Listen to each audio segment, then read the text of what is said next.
नमस्कार, मैं राजीव कुमार बीजन बिहार से। देखिए, आप सबको पता ही होगा कि हरियाणा और जम्मू एंड कश्मीर में लोकसभा विधानसभा का चुनाव था, जिसके कि नतीजे भी आ गए और सारे नेताओं ने अपनी प्रतिक्रिया भी दी। हालांकि एक जगह कांग्रेस की सरकार बनी और एक जगह बीजेपी ने तीसरी बार मतलब कि हैट्रिक सरकार वो बनाएगी।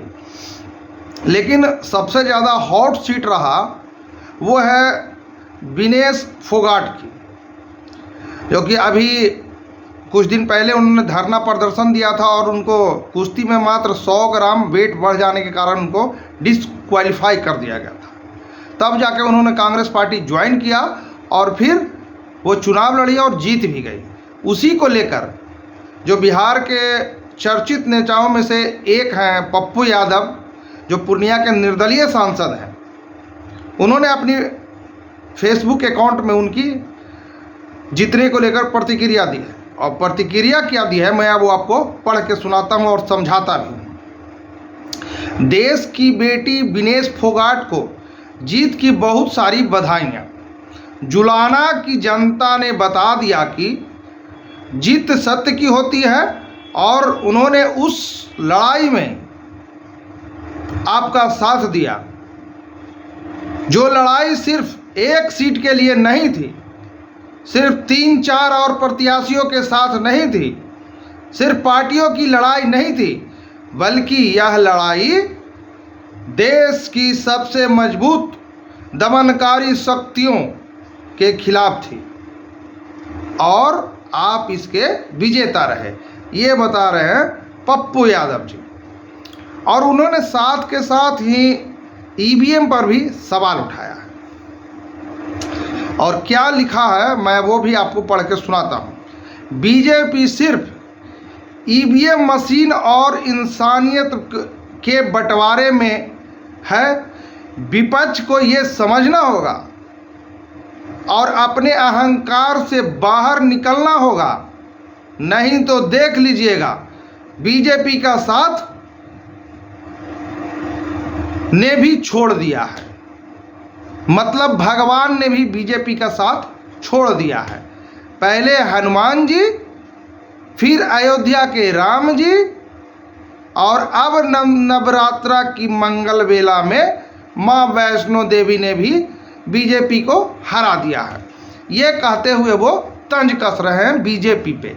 और साथ के साथ उन्होंने जितनी भी तमाम विपक्ष की पार्टियां हैं उनको वो बोल रहे हैं कि सबको अपना अहम गुस्सा और त्याग करके बीजेपी के खिलाफ एक बंद होना पड़ेगा, एकजुट होना पड़ेगा, तब जाकर के हम कुछ कर पाएंगे। और जैसा कि आप सबको पता ही है कि वो बिहार के कद्दावर नेताओं में से एक हैं और उन्होंने ये साबित भी कर दिया जब अभी कोसी बैराज का 56 गेट खुला और उनके कोसी और मधेपुरा उधर जो बाढ़ आया उनके क्षेत्र में, तब उन्होंने बहुत सारा उनका वीडियो वायरल हुआ। वीडियो में उन्होंने नोट बांटा और साड़ी, कपड़ा, खाना सब बताया, सब बांटा। और यही नहीं, जो अधिकारी नहीं सुन रहे थे उसको फ़ोन किया, उसको धरातल पे उतारा। और विनेश फोगाट के बारे में आप सबको पता ही होगा क्योंकि वो उनका मैटर बहुत हाईलाइटेड हुआ था।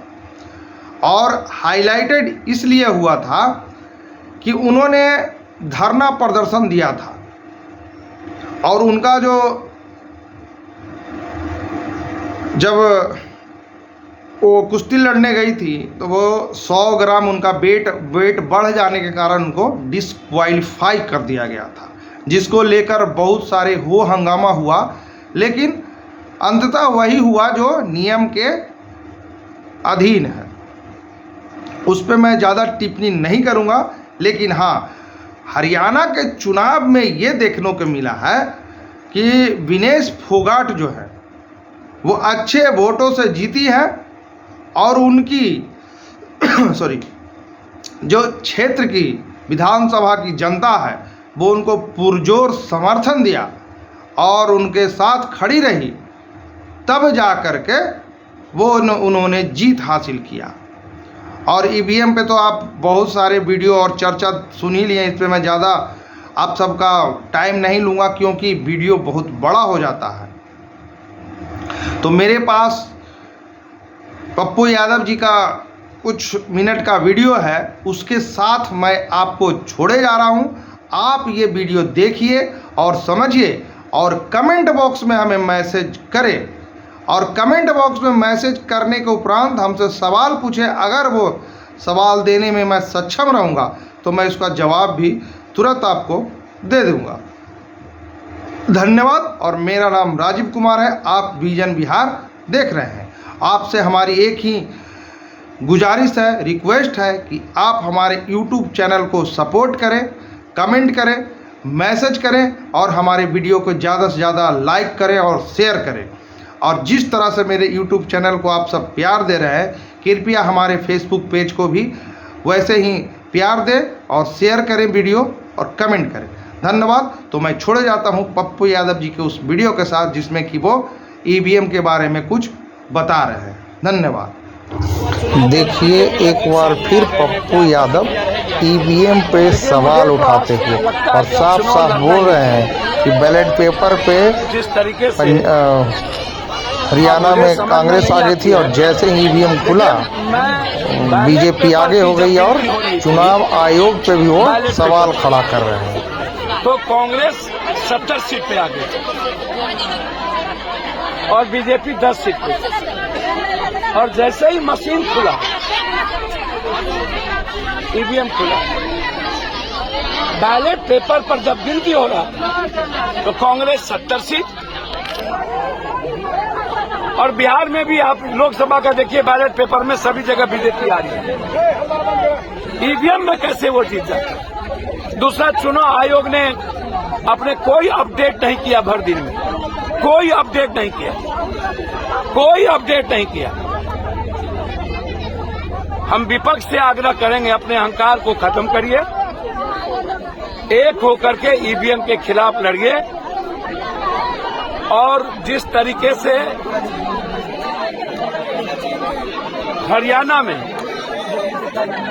जाटों का वोट बंटवारा ओम प्रकाश चौटाला, अभय और ST/SC का वोट का बंटवारा आम आदमी पार्टी और अन्य लोगों में हुआ, जिसका नतीजा मिला कि आज बीजेपी कुछ आंशिक चीजों से जीत गई। लेकिन इतने दिनों तक जम्मू कश्मीर, अगले बार अयोध्या में बीजेपी हारी थी